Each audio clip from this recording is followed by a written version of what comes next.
Hey guys, welcome back. So today is a big day in my layout renovation. Today we are going to finish the amusement park area. After all this time, we come to the end and we're going to finish it out today with all the last rides in the north side of the park. And then we'll give you a quick, complete overview of everything we've done inside the park itself and see it in operation. So it should be pretty cool. Now, that's not the end of my O-gauge layout renovation quite yet. We've got a couple more things to finish, so there'll be one more video after this one, and then we'll be closing out this entire project. But we're getting close. But we do have some other things to do outside of the park that we want to add to the layout to finish it out. So that's what we're going to be doing today. So let's jump into this. All right, so we're getting to put ready to put the Ferris wheel on the layout, and we want to do a couple small things to it before we actually do that. So the thing about the Ferris wheel is it does have these little floodlights that you can see on the front here that you can, aim up and down. And I don't think they turn. They don't turn, but they aim up and down. And so it will shine some light on it from the front and the back. But it's not a ton, and honestly, it needs just a little bit something extra. So what I did is, I got these LED strips right here. Now, I went on Amazon. I tried to get the shortest length I could. So I think this is like 6 feet or something. That's the shortest I could find instead of like, normally they're 15 feet, 30 feet or whatever. And I just ran it up the side, overlapped it, and then ran it down this side, and you can see I have all this extra left over right here, but this will go underneath the platform, and it just plugs into any kind of USB adapter. Doesn't really matter what it is, and it has a little remote that goes with it that you can change the patterns with the remote. And it'll remember it from that point forward. So it's not like when you turn it off, it doesn't remember it. But you can have it, like you can see right now, it's just changing colors on light patterns and things like that. So you have this little remote, you can switch it at any time you want to. So it's pretty nice. It was $7, I think, for the whole package, which is, can't beat that. But this will give the Ferris wheel just a little bit extra oomph on it, and plus the lights shining on it. I think it'll look pretty good. The LEDs are spaced pretty far apart, so you don't get a lot of them, unfortunately, but it's good enough. And then down in the front corner right here, it'll go through the platform, and then, I'll put some brush or something right there to hide the hole and things like that. So that's kind of how it'll work. Now, the second thing about the Ferris wheel is that it doesn't come with any passengers in the buckets that are on the Ferris wheel. And when Lionel cataloged this, they had these very deep buckets shown in the catalog pictures, but when they actually made it, they made these super shallow ones. So you actually can't even fit seated figures inside here because the feet wouldn't go. So you kind of have to cut the figures in half and then put them in here. And you can see there's a lot of buckets going around the whole Ferris wheel. But we do want to put at least one figure in each one if we can, or most of them anyway. So it does look like there's some passengers on it. So that's what we're going to do. And really, the ones to use are these ones that I've talked about before, which are the Lionel 21-inch passenger ones, because they're sort of made out of a vinyl, not a hard plastic. And so I can cut them off at the waist basically, and then glue them in each of the individual buckets.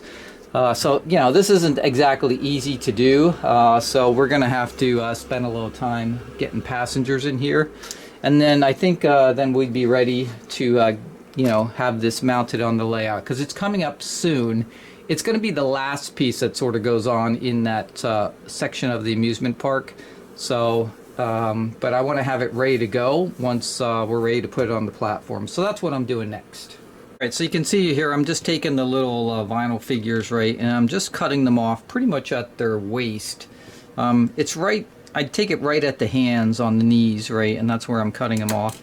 And then when I put them in the actual gondolas, you can see they look pretty good, right? And nobody's going to be able to tell from a distance, but you know, and I'm putting them, some I'm doing singles, some I'm doing doubles, depending what it is, right? And I'm putting them in different positions inside the gondolas too, so, but that'll be good enough to get some figures inside these rides, right, to make sure it looks like there's actually people riding it. So, and because it's such a big Ferris wheel, like there's probably empty buckets every so often because there's not enough people to get on the ride at one time when they want to start it up. So we're going to leave some empty ones too and just vary it.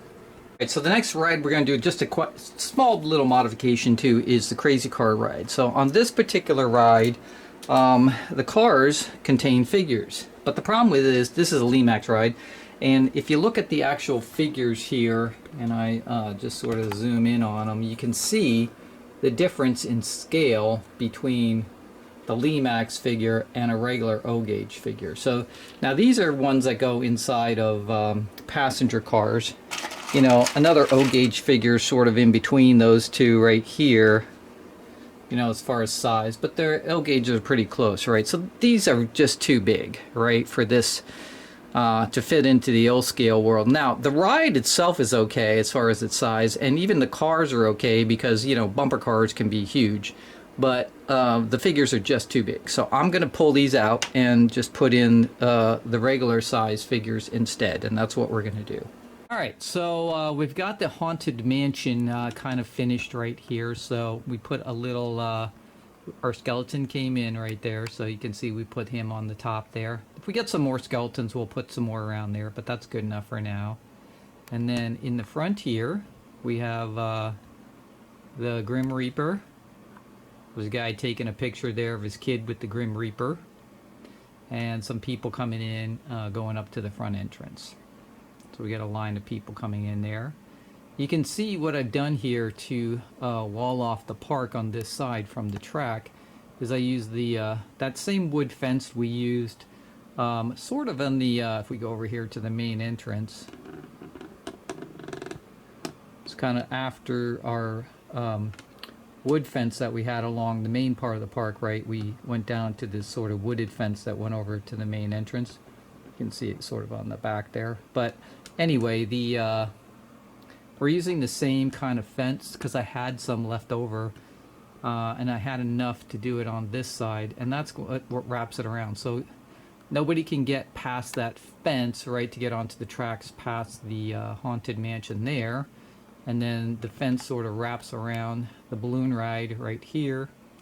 It comes over here, and then it wraps around over to the entrance, which I'll show you in a second. So anyway, so that is the that's kind of finishes up the Haunted Mansion portion of it. We got what we need. We got as you can see, our pathway goes up to the mansion itself. So, and then of course next to that is the balloon ride. So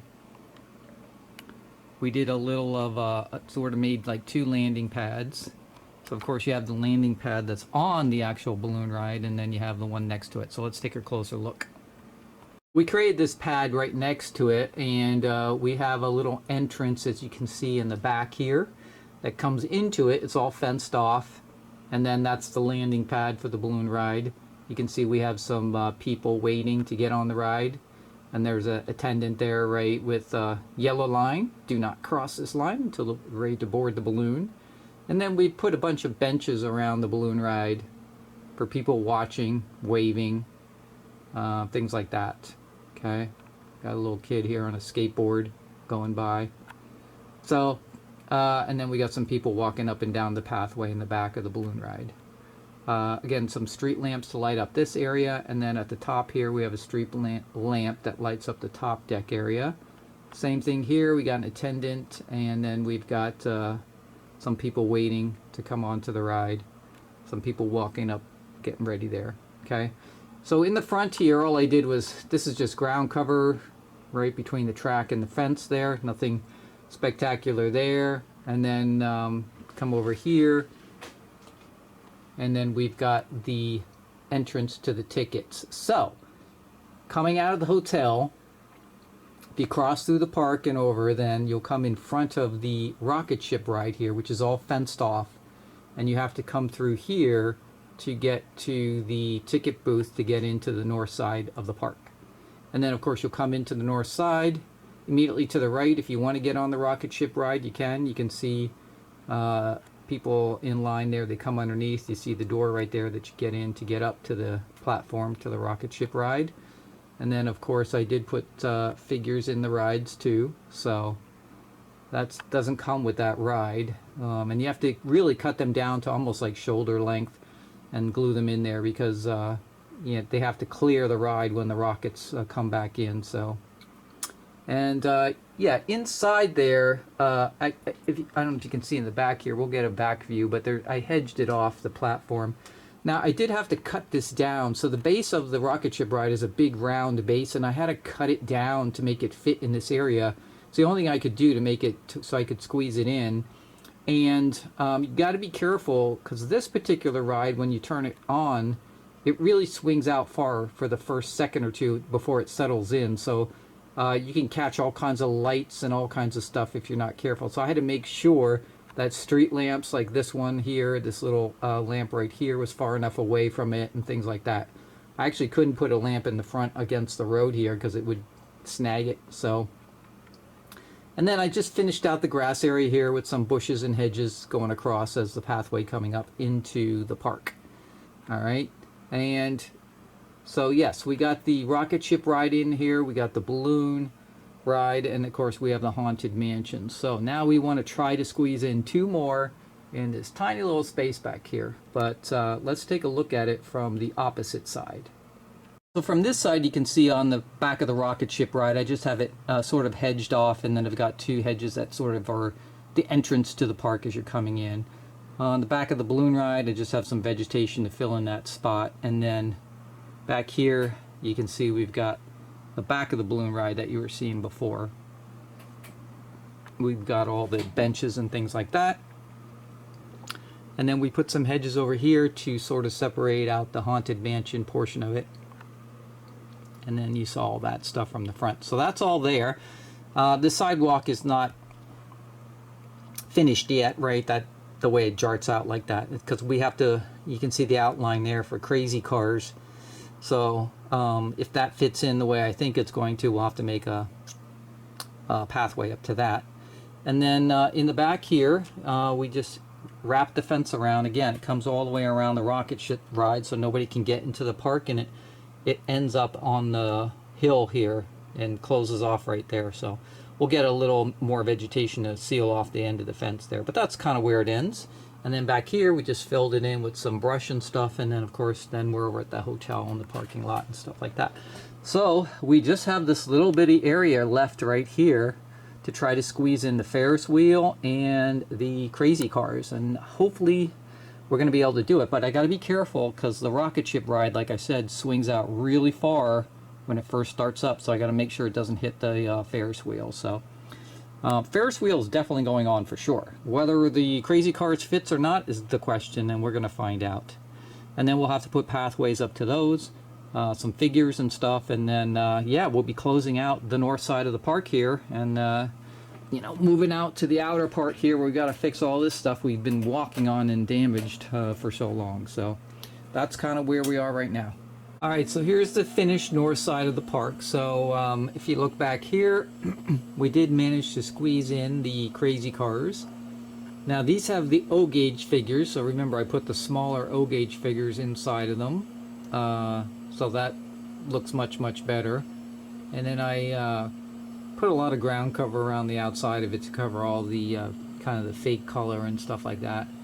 But the backboard lights up and everything, and so it's really nice when it's functioning and the cars move all around. So it's a really cool ride.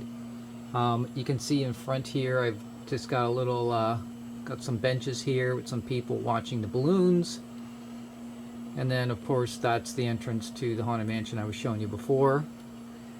In the back here now we have the Ferris wheel.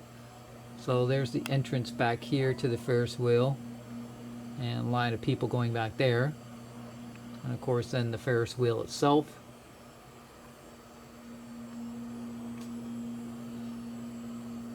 And then over to the rocket ship ride here, which is right on the end here.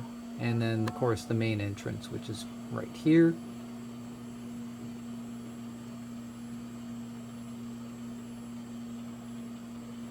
So this one went in fairly quickly. The balloon ride was the biggest amount of work because of the fix I had to do to it, but that's pretty much it. Now everything is on timer boards. I may not have the permanent timings on them, but they all are on timer boards right now. So let's take a look at the other side of it. So this is the sort of the middle of the park right here.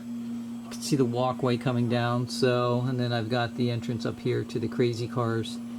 I was able to actually just push the Ferris wheel right up against the sidewalk I had already put down. It was just by pure luck it all lined up and worked out perfectly. So, and then back here is just a whole bunch of brush. This I just filled in with trees and brush in the back here because nobody really sees it back here. So that just hides everything in the back. And I've got some benches around the Ferris wheel too on both sides. People can sit and watch the Ferris wheel and things like that. So put some street lamps here. You can see there's two in front of the Ferris wheel. I got two here in front of the crazy cars. So lots of lighting, and then I'll have the LED lights on the front of the Ferris wheel happening. So, and then in the back here, I started to clean up this area back here. So I've got the fencing going along here, and then just underneath a lot of overgrown brush and things like that on both sides here. So I've got something I want to do inside this center section, but for the bridge, that's the most part right there. So I think all I have to do is clean up the bridge. It's really dirty from just me constantly hopping over and spilling stuff on it and everything. So I got to clean the bridge up, paint these tops of these bricks right here because that's where I cut them. So they got to be painted red on both sides. And that's about it. And then our renovation is not finished. We still have this whole backside here that we're going to be working on. But then finally, the renovation will be over. So we will have this finished by the first of the year. So we're pretty much we're actually a little ahead of schedule. So that's pretty good. I do have a few details still on the park to finish up. So there are a couple little things, but you can see back here. Also, that's the back of the rocket ship ride, which you see the fencing going all around it. So, and I did again put the little people inside the rocket ship ride. I just had to cut them off way down to like the shoulder level, but it did work out. So, and everything works great. So let's take a look at it in operation.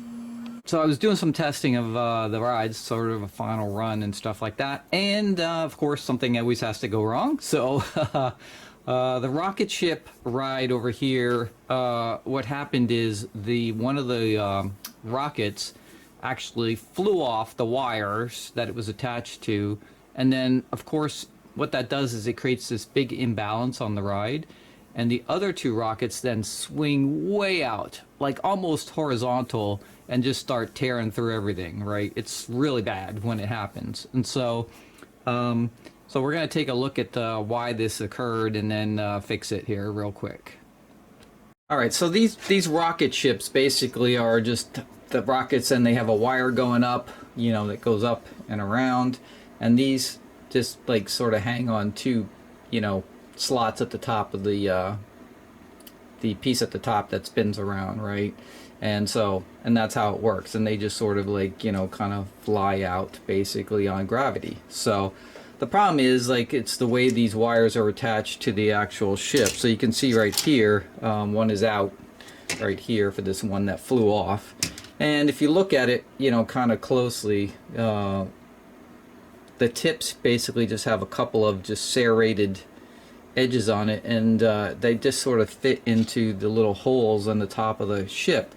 The problem is the ship is two halves, and it's held together with like two screws here, and they kind of slide in and out, right? And it's kind of weird that they don't have a better way to sort of put these in, or hold these in I should say, because like the little serrated edges are just not enough, like based on the gravity, like this throwing it out. So this one flew off. So what we're going to do is fix these permanently so this never happens again. But if you buy the Coaster Dynamics rocket ship ride, there is this sort of design sort of like defect or flaw, like where these things could actually fly off your ride. And first of all, when they fly off, there's a possibility that they could break the rocket itself. Now luckily mine didn't.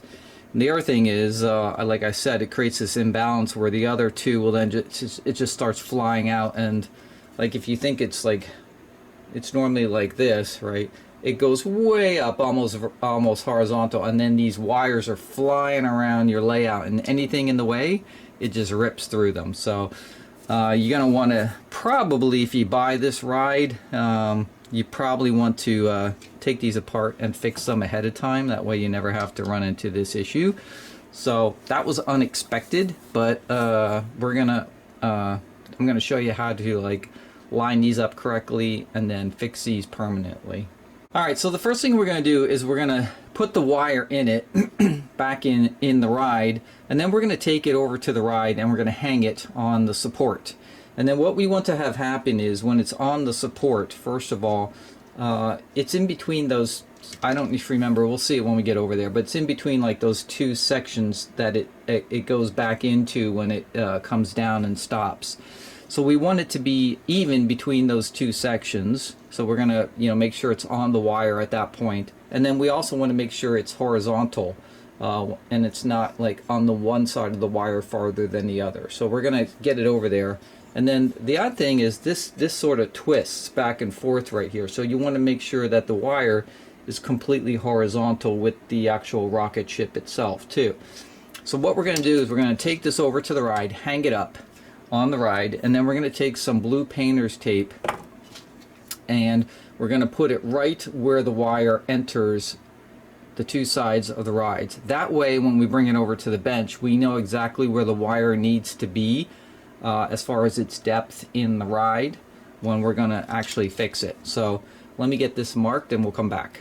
Alright, so when you take the two halves apart, take the screws out, and then you can see you just have these two little slots on the front and the back, and they don't really go anywhere. So when the wire is actually in here, it's just sort of like the little serrated part is just sort of sitting in the hole, and that's really all that holds it in. It's just not enough, right? So you got to do, there's a couple choices here that we have that we can do right here, but I think the easiest is to try to maybe just bend the edge of the tip, I should say, of the wire over a little bit so it can't come out of the hole. And then what we can do then is then put a bunch of glue right there to hold it in the position it's in. So that's what we're going to try first. So we're going to take the wire and we're just going to get needle nose pliers and just sort of bend it to the left or right, that it fits inside the cavity here of the rocket. So in this particular, we're going to bend it to the right. Over here we'll bend it to the left, right? And that should hold it from ever coming out of the actual rocket itself. And then we'll make sure that the rocket doesn't move up and down the wire at all by just putting a whole bunch of glue on each and then letting it, putting it back together and then letting it set overnight so everything hardens up. Alright, so there you go. So that's kind of what it looks like now. So the little ends here are just sort of bent, left and right. And then we'll put it back into the rocket ship, and then they should never be able to come out now at that point, because they would have to pull through the plastic for that. So let me get this back together here and we'll check it out. Alright, quick tip guys, if you're dealing with LED strips and you're an idiot like I am and you drill right through your LED strip. So what happened here is, you can see right here, this is a stem of a tree from up top that I drilled a hole right through the layout, and of course it had to hit right where I had the LED strip coming over here, and this is the one that goes up to the Ferris wheel. So I noticed when I powered everything up in my final test, the Ferris wheel LEDs weren't blinking, so I came underneath here and lo and behold, I drilled right through the strip. So most people think that at that point it's dead, but that's not the case. So if you notice on pretty much all LED strips that are sold, they have these sort of 3 copper little contacts here with a line through it, and typically this is where, if you want to cut one short, this is where you cut through, and then from that point forward everything is scrapped, right? But everything before it still works.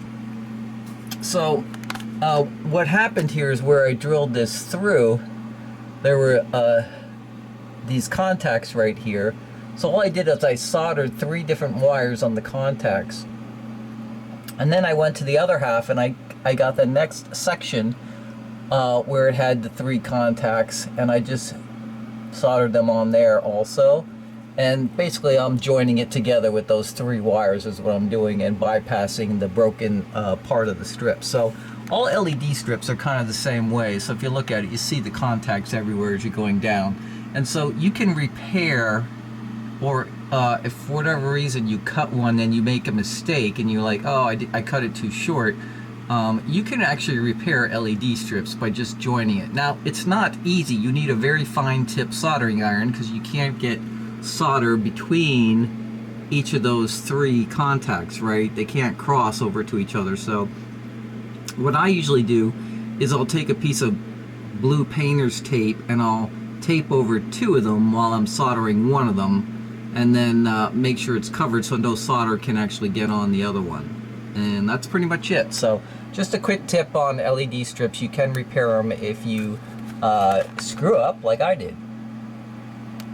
Alright, so here's a quick sort of overhead view of the park. This is the south end of the park.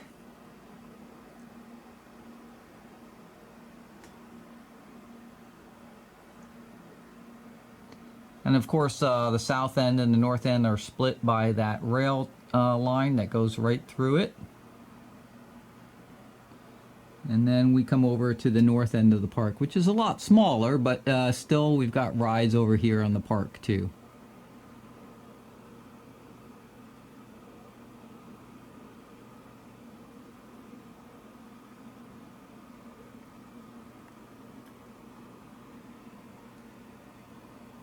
And that's kind of an overhead view of all the construction in the amusement park. So let's take a look at all the details and what happened during our construction.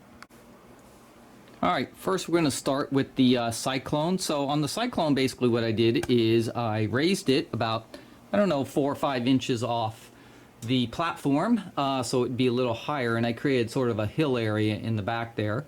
And that's the main core ride that first went down in the back.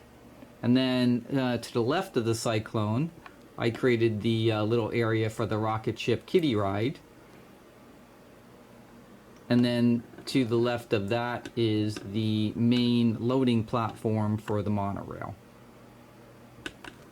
So let's take a closer look at those. Coaster, I added a few things. This is a Coaster Dynamics coaster, really cool ride. I added some fencing at the top here on the platform figures, and then some LED lighting to improve it a little bit. And then down here is where I have my pathway, so going into the entrance, which goes under the coaster, I just added this sort of little sign right here. And then I have this pathway that goes into the back of the platform right here. Back of the platform, I just made some openings for doors, and I have an attendant there, and you can see there's the people filing in. I just painted a little sidewalk down there, and it's as simple as that. And then you have the main coaster here, which was just blended into the ground cover, and that's pretty much it. It's pretty simple as far as that goes. On the back here for the rocket ship, the kiddie rocket ship ride, I just have some people, you know, waiting in line. There's some benches here, people watching. Of course, there's plenty of lighting throughout, so there's street lamps everywhere, trees, etc. All kinds of scenery details. And the figures actually do, you know, they actually are participating in the activity. So you'll see figures right here of people waving, people taking pictures, right? There's all kinds of different types of figures.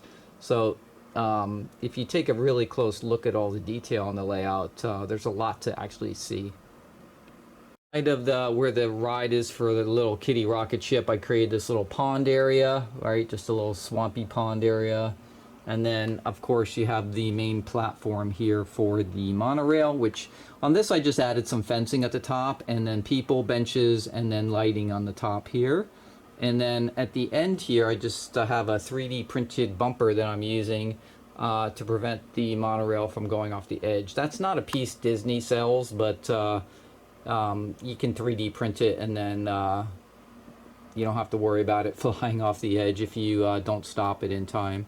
This is a point-to-point, so this goes from this end all the way over to the other end of the park into the hotel. So, and it just rides on this rail, and the rail just goes behind all the rides, basically right down. You can see the back there. So, and that's all raised up too on mounds, so that it would become even with the hotel in the back there. So the front here of the monorail platform, I actually got a second set of stairs from another one that just somebody was selling it on eBay by just pure luck, and I cut that down and kit bashed it into stairs that kind of go up one direction and then turn 90 degrees and go up the main platform. So that worked out, and I incorporate that all into the hill, so it's looks like it's all built inside the hill. I have this little pathway that goes up the hill to those two rides, and I have this sort of concrete wall right here that I built where you can see on this side I've got benches along it. I've got a sign right there, tells you that's the entrance to those two rides. Got some kids sitting on a wall, and you know, just little details like that. In this area right here, I put a picnic grove, so I got a bunch of picnic benches and people sitting there. I need to get some little plates or something on the tables, but for the most part, you know, that's pretty much done. Got some garbage cans. Of course, you guys recognize this little guy right here. And then in the back here, we've got the Hindenburger Cafe. That's where you can go to eat, get a burger. That lights up, has a little propeller in the back here that spins around when it's operating. That's really neat. And then it also has this mooring tower, which has the restrooms for men and women, one on each side. So another great little detail on that accessory.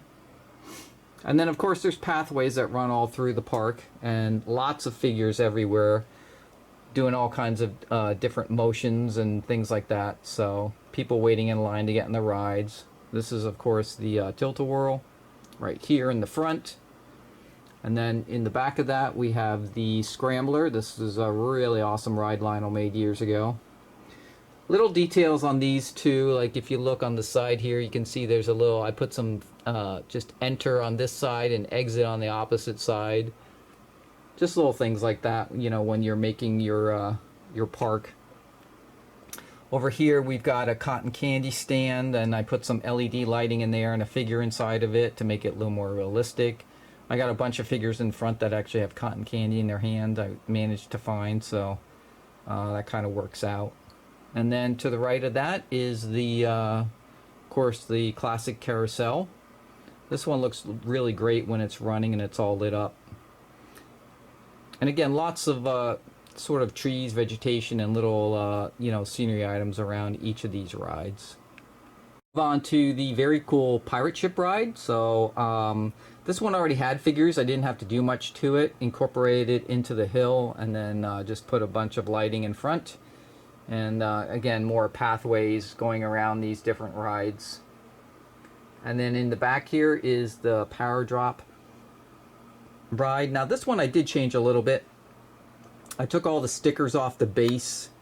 They were kind of cheesy stickers with snowflakes on them and stuff like that. And I took that all off. And even on the little Power Drop cars, I left the snowflakes on. That was fine. But I took off, like on the back, they had Christmas trees and things like that. And I took all the Christmas stuff off, basically. Because I don't have a Christmas theme layout. So, but it's okay. It's still a snowflake Power Drop ride. So. And that one also has some lighting in the front right here, and then I've got a bunch of figures, pathways, benches everywhere, people sitting. And then right here we put the swing ride. This is Lionel's swing ride, another great ride. The swings go farther and farther out as it speeds up and down. And this one plays music also. Oh, the Scrambler plays music. And again, this is all controllable. You can turn it on and off, adjust volume. The carousel plays music, and then the swing ride plays music. So right now I just have the swing ride set, the other two are off, but you can turn them on and off as needed. And then, yeah, you got to be careful with this ride. Make sure you test it out before you put it on, because the swings actually do fly out farther and farther as it speeds up. And I actually had some lights poles in front of it before, and then they actually caught onto it and ripped them right out. So you got to make sure you're clearing everything on that particular ride. And then on the front here, we've got, next to the carousel, we've got the midway area. Now this area was raised up a little bit because of the motor bases that are on a couple of the accessories here. So first we have the test of strength. That's the guy with the hammer trying to hit the anvil up to the bell, right? And then next to that we have one of our first midway games, which is the ring toss. These are cool. All the figures have the actual, like if you look at these figures, they have rings on their hands and stuff like that. So the figures that came with it all go with it, but I added figures on the inside of the ride and also LED lighting on those. And then this is raised up on a little sort of mound that I surrounded with vegetation, sort of a hill of flowers. And then there's a pathway that goes up and over to the other side. And then on this side of the midway, we've got two more games. We've got the hoop toss right here, or hoop star. And then we've got the racetrack right here. And then right here, we've got the balancing man ride, which is another one that moves around with this guy balancing on the top of the ladder right here. Now, originally, this ride had a platform on the top of it with a guy sitting in a chair, which I thought was kind of weird. And it also made it a little top heavy. It was always leaning one way or the other. So I decided to change it around. I took it off, and then I just put a guy on the top who's just up there bouncing around on the ladder. So it works a lot better now. And again, lots of lighting around the whole park area. Lots of different figures doing different things. There's a little ice cream cart right here. I found this K-line triple vending machine. Now it was incandescent, but I decided to, I took it apart and I put LEDs inside of it so I don't have to worry about incandescent bulbs. I just stuck that for like ice and soda and juice right there. And then I put a little attraction right here. I put the Batmobile and Batman, so people can check out the Batmobile and Batman while they're walking down the path here. I love putting famous cars inside the layout. And then we've got this really cool amusement ride, the Duck Chute. This one rotates around with little target signs and ducks, and you hear the guns firing and the BBs ricocheting off the tin signs and stuff, and then the little ducks and signs fall over when they hit them. It's really cool. Now this has little lights that sort of, let me see if I can zoom in there, but you can see them sort of hanging down around the perimeter of the opening, but it didn't have any lighting on the inside, which made it really dark at night, so I put LEDs inside of that also, just so it lights up when it's operating at night. So, and that one also has sounds that you can turn on and off and adjust the volume. And then at the end of the south side of the park here, I added this little area right here for a first aid station. So this is a Menards little railroad building that they made, and I kitbashed it into an emergency first aid station. So I changed all this, added all these signs right here. You can see there's a little first aid sign right there, put a bunch of people here. So, and that one has LED lighting on it also. And then the whole park is surrounded here by this sort of wooden fence that goes around the entire park. Goes all the way to the back, all the way around, and all the way back to the hill back there. And then it comes around the front here all along the road until it meets the front gate right here.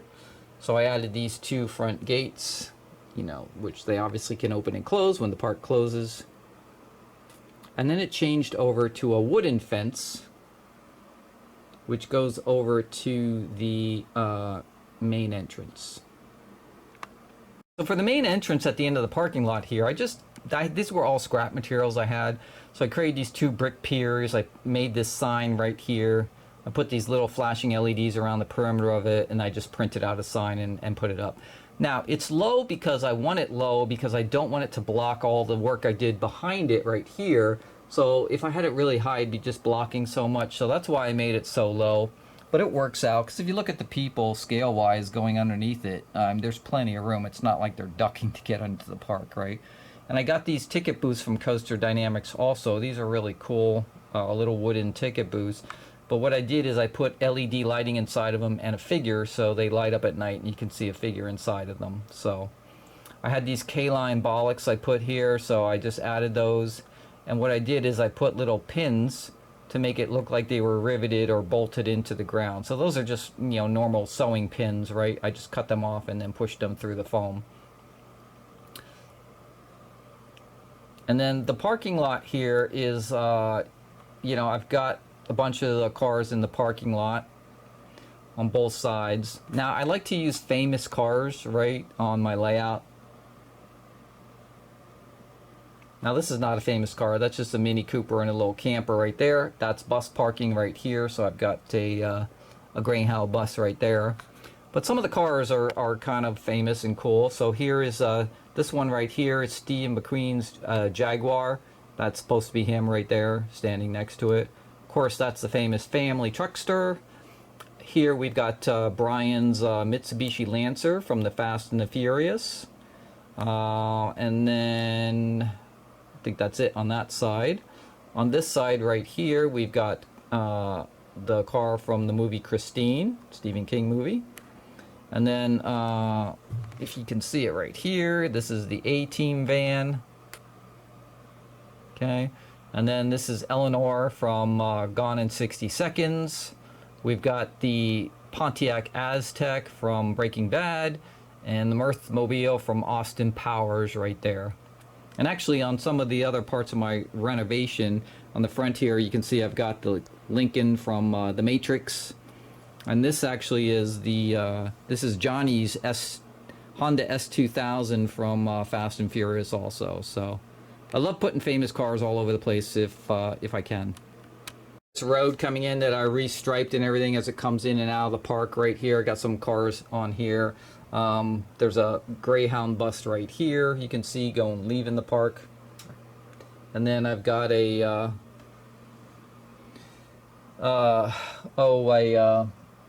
Airstream camper right here. That's a really cool vehicle. MTH made that one. We go to the north side of the park. So one of the first things I put down was this haunted mansion I made out of the Addams Family house. So I just created a little sign right there, and then I put some LEDs inside of it to light it up, and then a little blinking red light over the door. The front posts right here are also made by Department 56, but they didn't go with the Addams Family house. They weren't made to go with it, but it actually fits, and so I use those, and those have lit lanterns on the front there that blink on and off. I put a bunch of people there. Of course, you can see I have the Grim Reaper greeting everybody right here. People taking pictures. And then I've got the werewolf right here, also greeting people as they come into the Haunted Mansion. This one, of course, I just fenced around with some wrought iron fence. It's got a lot of dead brush around it. And that was pretty easy. That went on pretty quickly. And then I've got the fencing that goes around the north side of the park here to block everything off. In the back here, right next to the Haunted Mansion, we have the crazy cars. These are the bumper cars. The only thing I did to this ride is I switched out the figures inside the cars to O-scale figures. They used to be these giant, I don't know, they were almost like G-scale figures, but they look much better, and I can actually fit 2 figures in a car, just like a real bumper car would be. So that worked out really well, and I just blended that into the scenery. And then in the front here is a really cool ride. This is the balloon ride. So the way I have this set up is I've got the balloon ride platform that would go up right to the balloon, And of course, then normally the other balloon is on the opposite end of the layout somewhere. But in my case, I put it right next to it where it goes up and down and then comes out to this separate little sort of landing platform right here where people can come in and either go to either balloon depending which one is up or down. And it's just a ride that takes you up a couple hundred feet and brings you back down. And that's all it's for. This one was very problematic, and there's a separate video on this if you want to actually see how I fixed this ride. But this ride has a known issue with it that makes it problematic, and it doesn't work correctly. But it is fixable, so if you watch that video, you'll be able to figure that out. In the back here, of course, we have the classic Ferris wheel. Have to have a Ferris wheel in your park. And again, lots of little just detail and scenery around that. People coming onto the ride, benches, just blended it in. Now, the one little thing I did do on this one, just to give it a little pizzazz, is I added a little LED strip that's you can see it going up and down the V-shaped right here. And that I can control with a remote that gives it all kinds of patterns depending what I want to set it to. And that just gives some just colored flashing LEDs happening on it. Because the crazy cars, they have some flashing LEDs around the perimeter of the sign and stuff like that. But on this side of the park, there wasn't a lot of stuff that was flashing, so I decided to add that onto the Ferris wheel.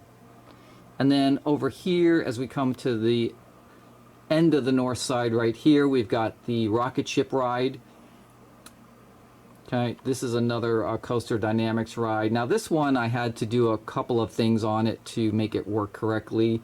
So I did add figures into it. I had to cut them way down, almost to the shoulder, to get them to fit in the ride because there's not a lot of clearance. And then the rockets actually flew off the wire ends, so I had to take them apart, bend the ends so they would never come out again, and do a little fixing on those. But anyway, we got it working. And then we have the entrance here on the north side of the park with another ticket booth right here.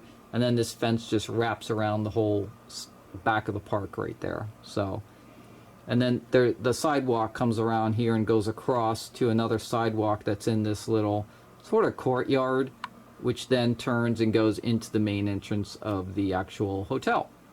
So I do have this little courtyard I made over here. I've got a Woodland Scenics flagpole with a little spotlight on it. Some benches and little trees and things like that inside the little park. I hedged it out. And then striped it all the way over to the entrance, the main entrance of the hotel, which underneath this sort of overhang is all LED lit. Got some passengers, some people unloading right here. And then, you know, I created this sort of street system in front of it where it's a one-way going in right there, as you can see. And then when you come in, you can go to left or right for guest parking, or you can just go out and come out this way. So we got some do not enters because it's a one-way. And then it also connects with the road I had before, which is up to the church parking. And then, of course, the church itself. In the back here, we create a parking lot for the hotel. And then, of course, we have the main hotel itself. This is a big piece. Okay, we lit this all up with LEDs on the inside. We put some vellum over all the windows, and then we added these 3 Miller Engineering neon signs on the top here. So it's the Choo Choo Hotel. And of course, the monorail runs into the hotel right here, and then goes through it, and then again there's a bumper right here on the end of the rail to make sure it doesn't fly off. And there's parking in the back here also on the side of the hotel, which I created. So there's scenes everywhere if you actually just, you know, spend some time looking around everything. It's there's a lot of action going on inside of it. And I think that's the amusement park. So now remember, I have all these rides are on timer boards, and they all start and stop at different times. And I have a master switch, so even though when the layout is on, the power to the layout itself, there's a master switch just for the amusement park. and then I have some choices as far as the sounds go. So I have I have basically 4 different types of sounds I can use. I can use one of the ride sounds, those 3 I was talking about. I also added a soundboard with a little speaker that will also play a different set of amusement park sounds, which are controlled by a switch. Main switch for the amusement park, it turns the park on and off. This is for additional sounds right here, that little K-line switch you see right there, that little yellow one. So I can turn the main park on and off, and the way I've done it is all the lighting that's inside the park itself will go off when the park goes off. Any lighting on the outside for streets and everything would stay on. So I've separated it all out to make it sort of realistic, like when the park shuts down, everything's pretty much off inside the actual park itself. All right, so now that the park is actually completed, let's take a look at what it used to look like before I started the project. So we'll do the before, and then I'll show you the final after. And see what you like better. Let me know. Check it out.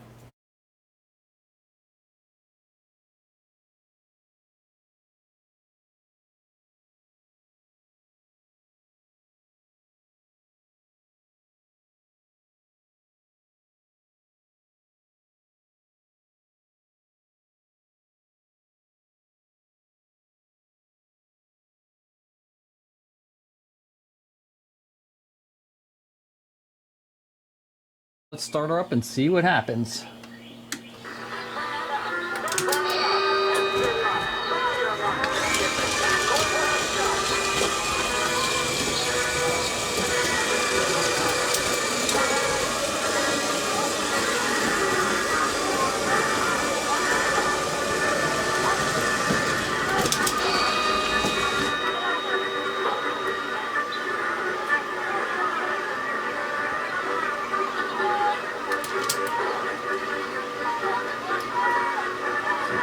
The kiddie rocket ship ride right there.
Alright, so let's take a look at it at night.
Alright guys, well that's going to be it for the amusement park. I really like the end result of what happened here in this whole project, so there's so much to look at, and I think when people come over to see the layout, they're going to really enjoy it. So much better than the train yard, remember that thing? Kind of boring, and this is much more exciting. So it's been a lot of fun creating this park, and I hope you enjoyed the video on the ride along as we were going through this process. And yeah, like I said, we'll have one more video for completing this whole Old Gates renovation, so make sure you check out that one when it comes out in a couple days. So as always, I will see you guys next time. Peace, guys.